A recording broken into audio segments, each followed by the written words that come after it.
Or cool talents or tricks that they like to do. Mine is the aerial, and today we're going to go through the steps of how I learned it, that you can learn it as well. So first off, we need to know what an aerial is. An aerial is where you do a kick over your legs, like kind of like a cartwheel, but you land without your hands touching the ground ever. The three main steps of learning this trick is a cartwheel, then challenging yourself with a pop cart, and then finally getting the confidence to do an aerial, so no hands at all. So let's go into the cartwheel. The three main points of a cartwheel is power, follow through, and then trajectory. So the first step would be our power. Power is generating the speed we want to get from point A to point B. The point A is obviously where you start, and then point B would be where you land. As you can see in this picture right there, you don't want to start kicking when both hands are already on the ground. Use that momentum and already start kicking your first foot before the second hand touches the ground. Second step would be our follow through. You don't want to stop with your hands on the ground and then kick and go halfway. You want to keep going and imagine like you are doing a big rainbow with your feet.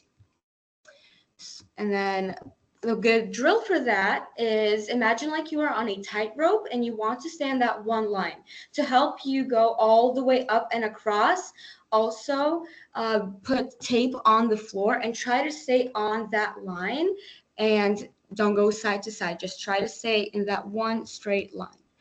The next step would be our trajectory. That is the path from point A to point B, and that is the most challenging part of our cartwheel.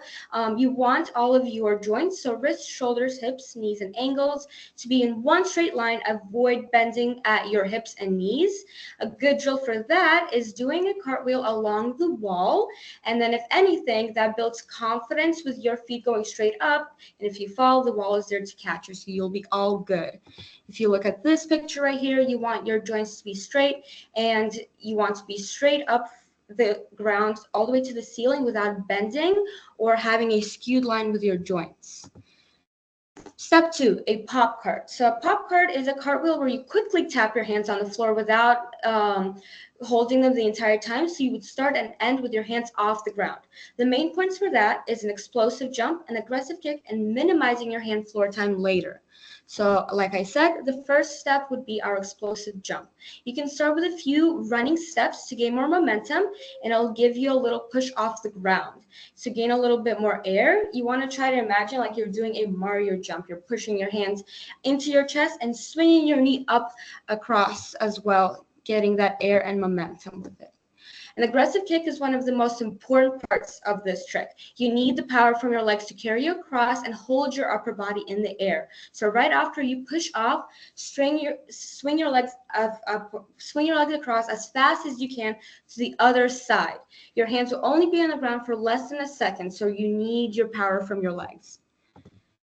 And then last but not least, after you get the push and the swing down, you want to slowly start minimizing the time that your hands are on the floor.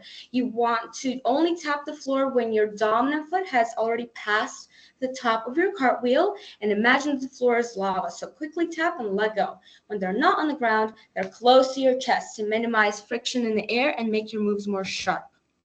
And finally, we're getting to our aerial. So after that, you will start to not use your hands. This will take the most amount of time, so don't worry and have patience and trust in yourself.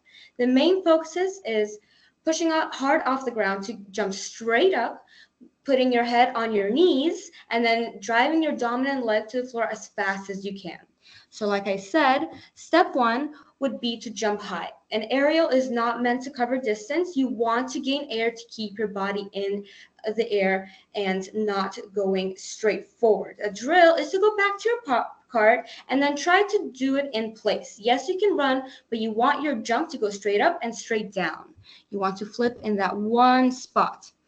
Then head to your knees. So when you're diving, you want your head to replace the foot that is pushing off the ground, like you're flipping really quick.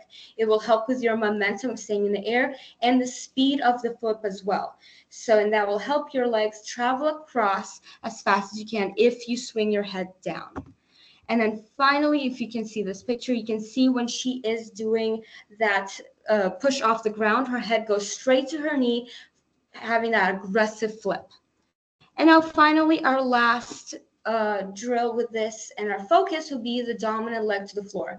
You need this to be as fast as you can, and you want to separate your feet almost like a split. Your dominant foot should not spend too much time in the air. It wants to go from one side to the other as fast as it can. So you need as much power with it as possible. And then I always say connect your hip to your ribs. So when you're already flipping and your head is upside down, already start driving your hips to the floor. You don't want to wait. It's like you're almost bending to the floor as fast as you can. All right. And then finally, the hardest part of this is just mentality. Your brain will always want to tell you that this is not going to happen, or your brain it will say, oh my gosh, you're going to hit the floor with your head. That won't happen if you have the right power, speed, and the angle of your jump. So trust yourself and sometimes tell your brain to be quiet because you will land it and you will not be hurt. You'll be A-okay. So now that you know all of these steps, a few tips and tricks would be, please use an ankle brace. Your ankles are not ready to have the impact on the floor. So if you are not like doing any other tricks previously, and this is one of the first ones, please have a brace on so your foot is ready for the impact of landing. And then use safe floors. So please use like air tracks, trampolines, any mats, no tiles. And then have an experienced partner with you just in case if you're ever starting something new. So have fun, challenge yourself, and learn new things. Thank you. And these are my citations. I'm done.